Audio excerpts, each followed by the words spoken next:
We're going to be looking at teens to 20s below zero Sunday into MLK Day for Monday. And in fact, look at those overnight wind chills. Yeah, they could possibly be down into those 20s below. And I want to show you this next graphic. Yes, we're expecting snow throughout parts of Friday, mainly Friday evening, night into Saturday. And if you're someone on Saturday that's thinking, okay, well, I'll go outside Saturday, and take care of any snow that does fall.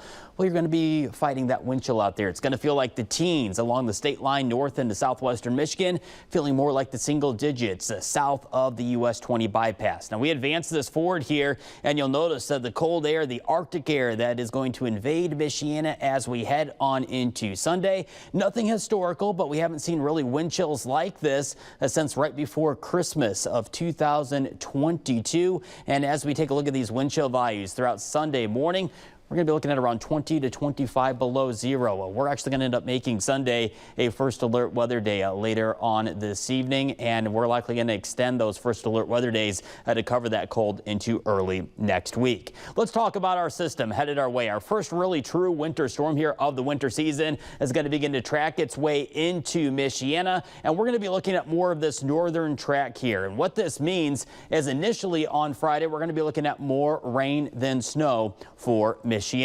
Let's take a look at the snowfall map as we walk you through Friday evening through Saturday. No, you will not wake up to much snow Friday morning. Yes, there may be some snow falling, but we're not going to wake up to great impacts Friday morning. It's going to be more Friday evening throughout Saturday. That's going to be when the biggest travel headaches arrive into Michiana, and it's all due to that northern track here. And with that northern track, I think the bulk of the afternoon Friday, we're just going to be looking at some very cold, gloomy rain showers out there, maybe mixing with some of this snowfall at times. And where I think that the changeover is going to take longer to take effect down towards Warsaw, Rochester, that's why we're keeping you down into the lower amounts. Meanwhile, keeping those amounts higher north and west of Rochester, north and west, that is, of Rochester up towards Warsaw. And in this red shaded area, we're going to have to watch out for some dominant lake effect snow bands to set up for Saturday. And that's going to add to some decent snowfall amounts out there on top of that 4 to 8.